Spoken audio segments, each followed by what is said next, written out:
That's just totally wrong. It's just like wrong. It's just wrong. So when we have a not party... true. It's just not true. As you all know, I went on holiday recently. Wait, let me rephrase that. As none of yous know, I went on holiday recently. None of yous know because I have 2 subscribers. But I didn't just go on holiday. I went on holiday during the week of Paul. Now what is the week of Paul, you ask? Well, it's a week where everyone was fucking sucking Jake Paul's willy. Yeah, everyone was fucking making videos on this guy. I came back from a holiday, I sat down, opened the YouTube app on my telephone, and every fucking video was just Paul, Paul, Paul, Paul, Paul, Paul, Paul, Paul, Paul, Paul, Paul, Paul, Paul. Now, this kind of made me want to make my own Jake Paul video, and then I kind of realised that once you make a Jake Paul video, it seems like it's difficult to stop. It's like an addiction. For example, Kavos, he's made like 69 Jake Paul videos, and don't even get me started on Pyrocynical and the amount that he's fucking made. So today we're not going to be talking about Jake Paul, we're going to be talking about 13 reasons why. Oh, this is going to be a controversial episode. Because I actually just finished watching the show, and I've been seeing a lot of articles recently that have made me very, very, very cross. They've made me a very grumpy wumpy boy, because a lot of news articles are claiming that the show has led to a rise in suicide rates. I don't know why they're doing this. Probably just to use the show's name for some views, or to scare parents into getting views. You know, they'll get all those Facebook shares. Facebook mums will be saying, "Oh, don't let your kids watch 13 Reasons Why.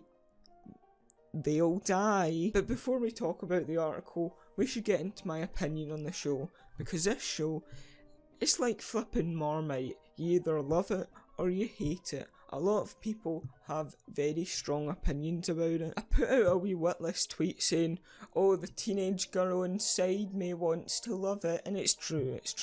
I really did enjoy the show, even though that there are a lot of shit things about it. The dialogue's pretty cringe, the makeup, this is a teensy thing by the way, but I don't know if anyone else noticed it. Everyone's faces looked fucking dirty in the show. They all looked fucking dirty. Am I the only one that noticed that? But most importantly, a few of the reasons were very stupid, but despite that, I still enjoyed it. Because throughout the show I found that I cared more about Clay than Hannah. There were a lot of scenes that involved Clay that got me really pissed off or upset. For example, when Clay got done for doing weed and it wasn't his weed and he just accepted it and didn't fight back.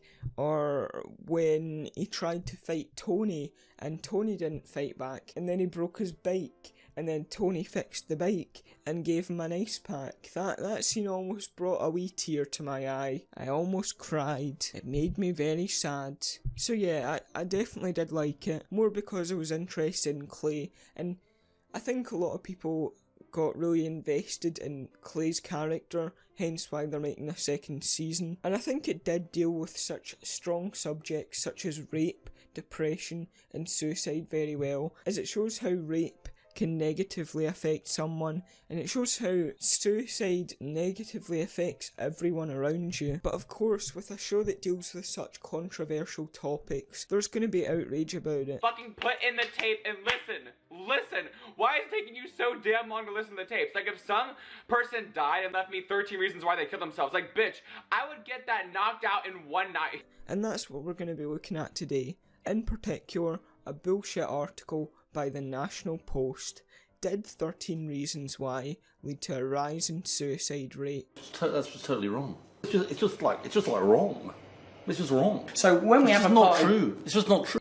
In the season finale, in a graphic 3-minute sequence, the camera doesn't flinch as it lingers on the main character, slitting her wrists, something rarely seen on television. The camera doesn't flinch. Well, actually, the camera does flinch.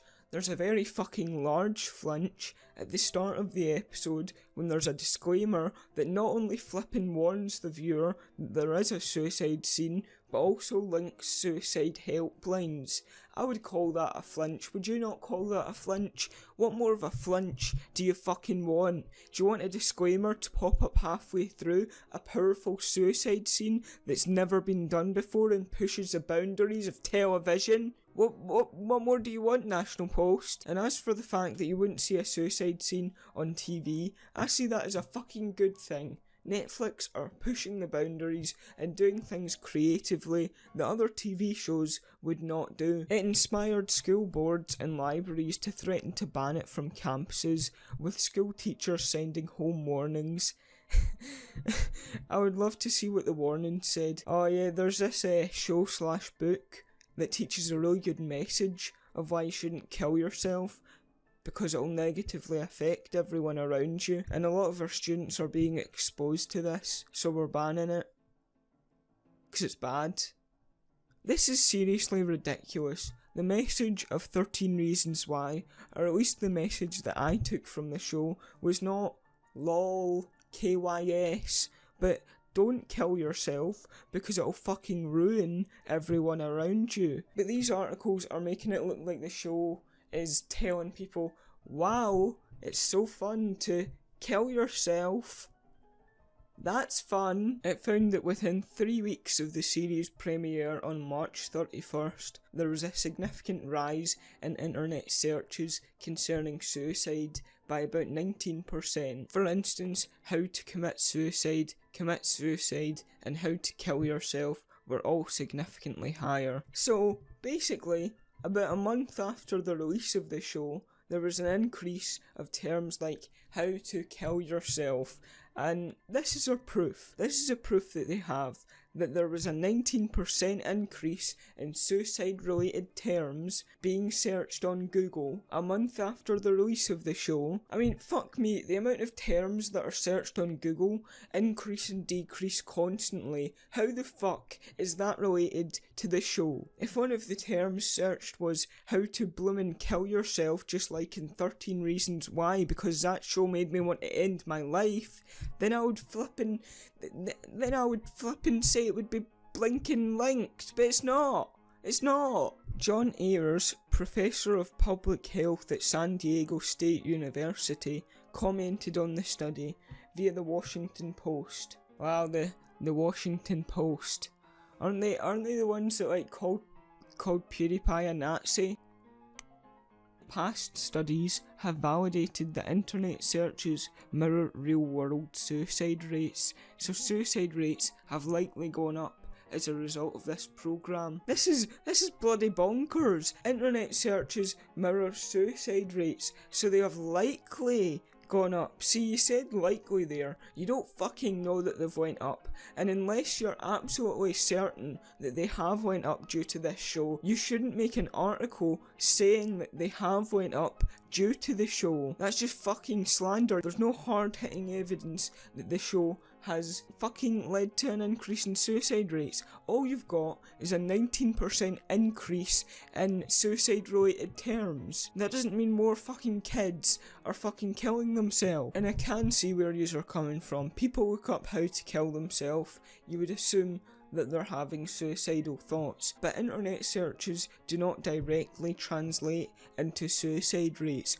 Are you telling me if I look up lol, how do I kill myself right now, then that's me donezoed, stone cold bloody dead? No, I wouldn't be. The study suggests if Netflix does not decide to pull the series, then it should better follow media guidelines laid out by the World Health Organization, which discourage detailed scenes of suicide and explains why such graphic scenes have never been aired before. Nevertheless, the second season of 13 Reasons Why is currently filming and set to debut in 2018. Okay, if season 2 is actually cut, which it wouldn't be, there's no way it's going to be cut, but if it is, I feel like there will actually be an increase in suicide rates, because a lot of people will be very fucking disappointed. A lot of people are looking forward to season 2. A lot of people want to see Bryce get his fucking donkey schlong put into jail. So there's going to be a lot of disappointed people, which, you know, could lead to depression, could lead to people wanting to kill themselves if this show's cut. I'm just saying, National Post, do you want to be responsible for that? Anyways, I just made this video because I think it's really important that there are TV shows like 13 Reasons Why, and there are movies like To the Bone that discuss mental health, because it kind of breaks the stigma of mental health. And I know if I was suffering from depression or something and I saw 13 Reasons Why, it would definitely encourage me to talk to someone about my issues, because it would make me realise that it's an actual problem. Depression is an actual problem, and you really need to get help before something bad happens, like to Hannah Baker. And these articles, in my opinion, are making mental health issues worse. They're making the stigma of mental health issues worse, because these articles are going to discourage other companies from making TV shows on the topic of mental health, because they're going to see this massive backlash that 13 Reasons Why had and be scared of it. So yeah, goodbye. Cheerio, toodaloo, goodbye, see you later. Also, I recorded this video standing up, walking about my room. Don't know why I did that, I like to walk and talk, because I'm a bad boy.